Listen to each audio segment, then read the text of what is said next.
Pertanyaan pertama, bagaimana organisasi dapat beradaptasi atau mengendalikan elemen eksternal seperti pesaing, pelanggan, pemerintah, dan kreditor dalam lingkungan yang bergerak cepat?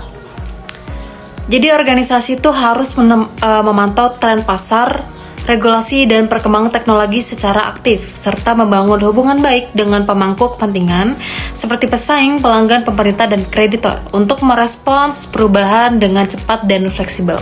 Kita dapat membuat struktur organisasi secara ramping. Budaya inovasi dan kolaborasi eksternal juga penting agar organisasi mampu menyesuaikan strategi secara dinamis. Pertanyaan kedua, perubahan strategis dan struktur apa yang diperlukan untuk membantu organisasi mencapai tujuan secara efektivitas? Mungkin diperlukannya desain sistem organisasi yang adaptif, struktur, dan fleksibel, proses pengambilan keputusan yang responsif, dan budaya inovasi yang kuat. Selanjutnya, terdapat pengembangan kompetensi karyawan dan integrasi strategi SDM dengan strategi bisnis yang sangat penting. Pertanyaan ketiga, bagaimana organisasi dapat menghindari pelanggaran etika manajemen yang dapat mengancam kelayakannya? Kita dapat menerapkan sistem tata kelola yang baik secara transparansi dan pengawasan internal yang ketat dengan membangun budaya organisasi tanpa menekankan, kita dapat membangun budaya organisasi yang menekankan integritas, kepatuhan pada hukum, serta pelatihan etika secara berkala. Pertanyaan keempat, bagaimana manajer dapat mengatasi masalah ukuran perusahaan yang besar dan birokrasi?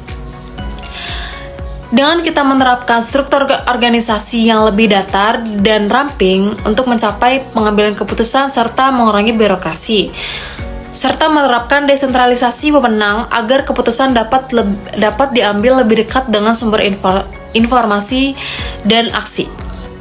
Pertanyaan kelima, bagaimana penggunaan kekuasaan dan politik yang tepat di kalangan manajer? Kita dapat menggunakan kekuasaan untuk mendorong kolaborasi dan bukan dominasi. Politik organisasi harus diarahkan untuk mencapai tujuan bersama, bukan kepentingan pribadi, dengan mengedepankan komunikasi terbuka dan etika manajemen. Pertanyaan keenam, bagaimana konflik internal seharusnya dikelola? Jadi konflik itu harus dikelola secara terbuka dan konstruktif melalui dialog, mediasi, dan negosiasi, bukan dihindari atau ditekan. Dengan menekankan budaya penyelesaiannya secara kolaboratif dan adil. Pertanyaan ketujuh, budaya perusahaan seperti apa yang dibutuhkan untuk meningkatkan daripada menghambat inovasi dan perubahan? Dan bagaimana budaya tersebut dapat dibentuk oleh para manajer? Budaya yang mendukung inovasi adalah yang terbuka terhadap ide baru dengan mengambil resiko dan menghargai eksperimen